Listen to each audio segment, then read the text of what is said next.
Hello everyone. Bihar STET और बिहार में चल रही शिक्षक बहाली को लेकर के तमाम खबरें जो आज के अखबारों ने प्रकाशित की हैं और जो बिहार एसटीईटी से रिलेटेड कुछ अन्य महत्वपूर्ण खबरों को साथ आज इस वीडियो की शुरुआत करेंगे। और आप सबों से ये रिक्वेस्ट करते हुए कि चैनल पर जो लोग नए होंगे वो सब्सक्राइब करके बेल आइकन प्रेस कर दें ताकि कोई भी लेटेस्ट नोटिफिकेशन आप तक ना छूटे। बिना वक्त गंवाए वीडियो शुरू करते हैं। आज 17 तारीख को ऑल क्वालिफाइड के लिए कुछ जो इम्पोर्टेंट चीज़ है, चूँकि हम लोगों ने कल के डेट में यानी कि कल 18 तारीख के डेट में जो है एक ट्विटर कैंपेन का अनाउंसमेंट किया गया है, जिसमें कि युवा हल्ला बोल के तमाम साथियों का भी सहयोग और अन्य संगठनों का भी सहयोग इसमें प्राप्त है। बिहार एसटीईटी में जिस प्रकार से लगातार कुव्यवस्था का शिकार बिहार एसटीईटी हुआ है और उसी के विरोध में बिहार एसटीईटी के तमाम अभ्यर्थी, चाहे वो कल मेरिट लिस्ट में थे या नॉट इन मेरिट लिस्ट में थे, तमाम लोगों के मुद्दों को एक जगह रख करके और जस्टिस फॉर बिहार एसटीईटी 19 ये हैशटैग आपको आगे बढ़ाना है कल।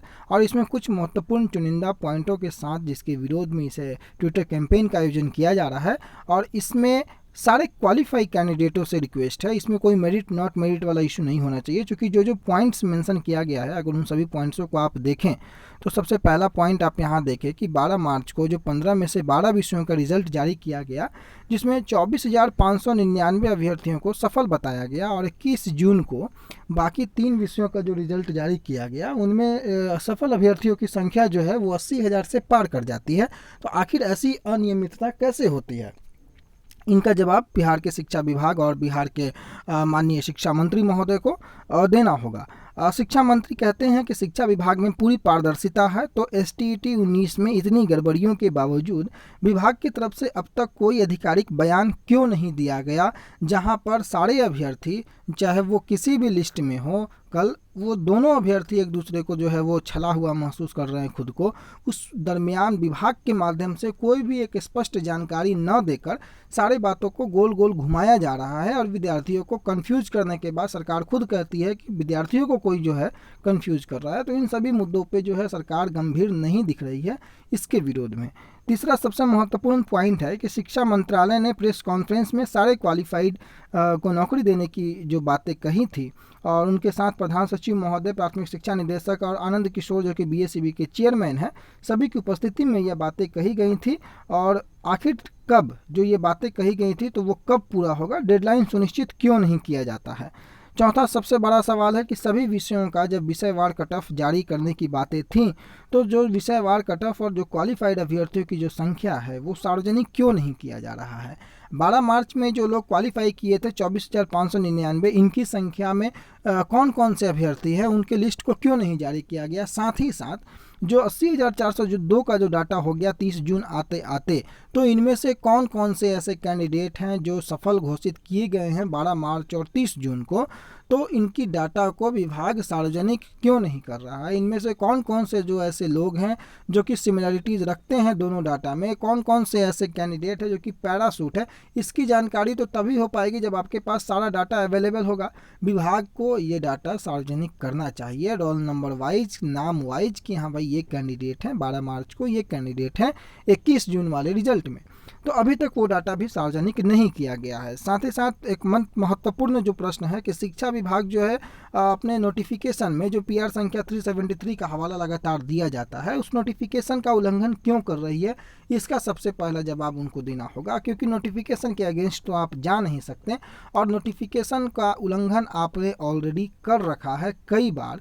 तो इन सभी मंसूबे आपके सफल कब हो पाएंगे, जब अभ्यर्थी जो है आपके मंसूबों को पहचान नहीं पाएंगे। आप इस बहाली प्रक्रिया को लटकाना अगर चाहते हैं तो उसके पीछे का वजह आपको बताना होगा कि आखिर ऐसी क्यों आप करना चाहते हैं। अगले पॉइंट में इसको मेंशन भी किया गया है कि एसटीईटी पास कराने के लिए हज़ारों अभ्यर्थियों के पास जो कॉल आ रहे हैं, जो डिटेल्स उन लोगों के पास पहुँची है, वो डिटेल्स आखिर कैसे पहुँची, विभाग के पास या बोर्ड के पास दिए गए डिटेल्स जो है वो फर्जी लोगों के पास कैसे पहुँची, इस पर कार्रवाई कब होगा। लगातार कैंडिडेटों के पास फ़ोन कॉल आते हैं कि हाँ भाई पास करवा देंगे, वो फर्जी कॉल होते हैं मानते हैं, लेकिन वो आखिर डिटेल सही कैसे बताते हैं, इसकी जानकारी तो बोर्ड और विभाग को इस बात को गंभीरता से लेनी चाहिए। लेकिन आज तक इसकी गंभीरता और इस बात की विश्वसनीयता पे सवालिया निशान जो खड़ा है, उस पर बोर्ड ने और विभाग ने किसी प्रकार का जो है अपना वक्तव्य इस मैटर पर नहीं दिया है। साथ ही साथ एक महत्वपूर्ण प्रश्न जिसके बारे में मैं लगातार आपको बताता हूं कि सरकार जानबूझ करके एसटीईटी 19 को इतना पेचीदा बना दी है ताकि अभ्यर्थी कोर्ट जाने को मजबूर दूर हो जाए। और चूंकि दोनों पक्ष जो हैं, चाहे वो मेरिट पक्ष हो चाहे वो नॉट इन मेरिट पक्ष हो, दोनों पक्ष ऑलरेडी न्यायालय के शरण में है और अब मंत्री जी के पास जवाब तैयार रहेगा कि मामला न्यायालय में विचाराधीन है और वर्षों वर्षों तक ये बहाली प्रक्रिया लटकी रहेगी। क्या सरकार यही चाहती है? इसका भी जवाब देना होगा माननीय शिक्षा मंत्री के साथ साथ प्रधान सचिव महोदय को भी। क्या सरकार माध्यमिक शिक्षा व्यवस्था की बदहाली को बढ़ावा दे रही है?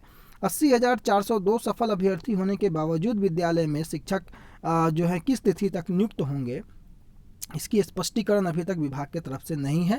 विभाग लगातार टाल मटोल करने का प्रयास अगर कर रहा है तो उसके पीछे का वजह, उसके पीछे का कारण उनको बताना होगा। और साथ ही साथ इन सभी सवालों का जवाब पूरे जो बिहार की जनता जानना चाहती है और इन्हीं सवालों के साथ आपका विरोध इन्हीं सभी सवालों पे होना चाहिए। और कल एकजुटता के साथ जस्टिस फॉर BSTT 19 का जो हैशटैग है, इस हैशटैग को आपको आगे बढ़ाना होगा और कल 11 बजे से ही इस हैशटैग का प्रयोग करें, उसके पहले ना करें। तमाम अभ्यर्थियों से यह निवेदन होगा, जो लोग क्वालिफाई हैं, चाहे वो मेरिट लिस्ट में थे, नॉट इन मेरिट लिस्ट में थे, कल आप सभी जो है एकजुटता का परिचय दे करके बिहार STET के साथ न्याय हो, चाहे वो किसी भी अभ्यर्थी के साथ हो, वो अन्याय ना हो। इस न्यायपूर्ण बहाली हेतु आप सबों का सहयोग जो है वो बेहद आवश्यक है। और उम्मीद होगा कि आप लोग जिस प्रकार से आज तक बढ़ चढ़ करके ट्विटर कैंपेन में हिस्सा लेते आए हैं, उसी प्रकार से आज भी कल भी जो है आप इस ट्विटर कैंपेन में हिस्सा लेकर के इस ट्विटर कैंपेन को सफल बनाएंगे। अगले खबरों की ओर अगर हम चले तो सबसे महत्वपूर्ण कि किसी अभ्यर्थी की कोटि बदल दी गई है, किसी अभ्यर्थी का क्रमांक बदल दिया जा रहा है और उस पर जो है जांच जारी है। चूंकि नियोजन इकाई से जो भेजी गई चयनित अभ्यर्थियों की जो सूची है उसमें कई प्रकार की गड़बड़ियां सामने आई है, जिसमें मुख्य रूप से अगर आप देखेंगे कि तो महिला अभ्यर्थी जिसमें URF में होना चाहिए था, उनका नाम UR में अंकित था।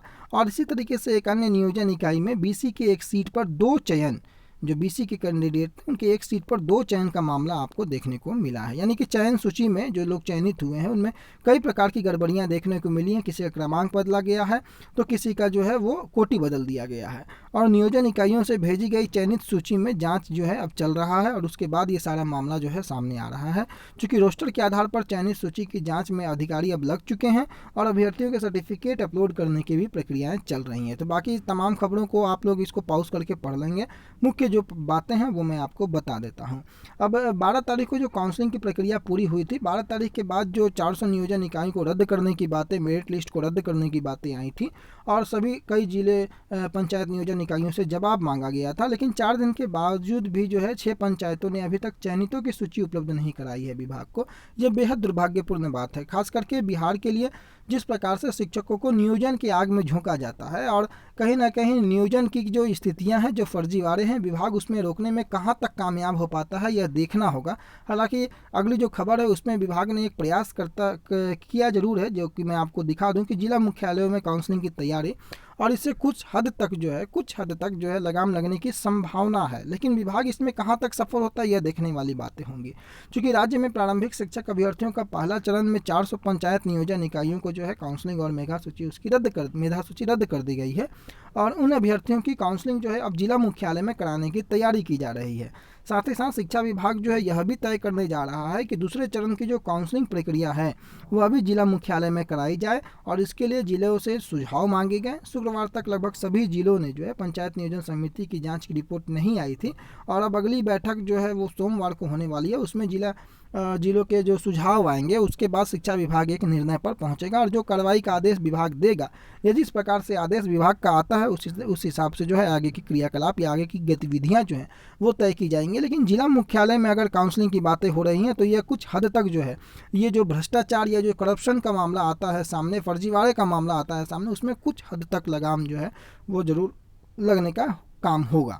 अब देखना होगा। सबसे बड़ी बात है कि बिहार में जो पंचायत नियोजन इकाइयों में जिस प्रकार से करप्शन पिछले दिनों देखने में आया है, चाहे वो सचिव महोदय उसके लिए जिम्मेवार हो, चाहे वो कोई जिम्मेवार हो, सभी यहाँ पर भी देखेंगे आप कि पंचायत सचिव से लेकर के सभी सदस्यों पर जो है वो कार्रवाई तय, जिसमें शिक्षा विभाग ने मेधा सूची में जो गड़बड़ियाँ हैं उसमें नियोजन इकाई की तमाम कार्रवाइयों की अब जाँच कर रही है और जाँच के बाद जो भी उनके जद में आएंगे, शिक्षा मंत्री विजय कुमार चौधरी का कड़ा बयान भी कल आपने देखा होगा, लगातार मीडिया में चल रहा था कि जो भी गड़बड़ी करने वाले लोग होंगे उन पर जांच रिपोर्ट के आधार पर कार्रवाई की जाएगी। लेकिन ये कार्रवाई उन अधिकारियों पर क्यों नहीं की जा रही है जो अधिकारी इनमें संलिप्त पाए जाते हैं? जो लोग भी इसमें संलिप्त पाए जाते हैं उन पे जो है वो कार्रवाई जरूर होनी चाहिए। और उसका जो अभी ठीकरा जो है वो नियोजन समिति की, चाहे अध्यक्ष हो, उपाध्यक्ष हो, पंचायत सचिव हो, सदस्य हो, सभी पर अब जवाबदेही तय करने के मूड में शिक्षा विभाग है।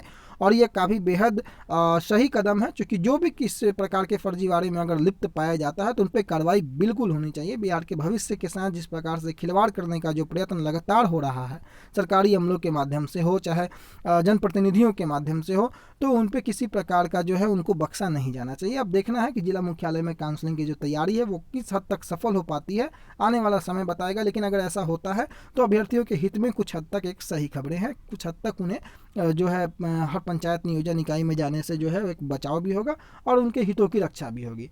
तो मुख्य रूप से ये खबरें आज के अखबारों ने प्रकाशित की थी। आने वाले समय में जो कुछ भी तमाम महत्वपूर्ण खबरें होंगी आपको एसटीटी के रिगार्डिंग आप तक पहुंचाने का सबसे पहले प्रयत्न करेंगे। वीडियो पूरा देखने के लिए आपका बहुत बहुत धन्यवाद। आपका दिन शुभ हो।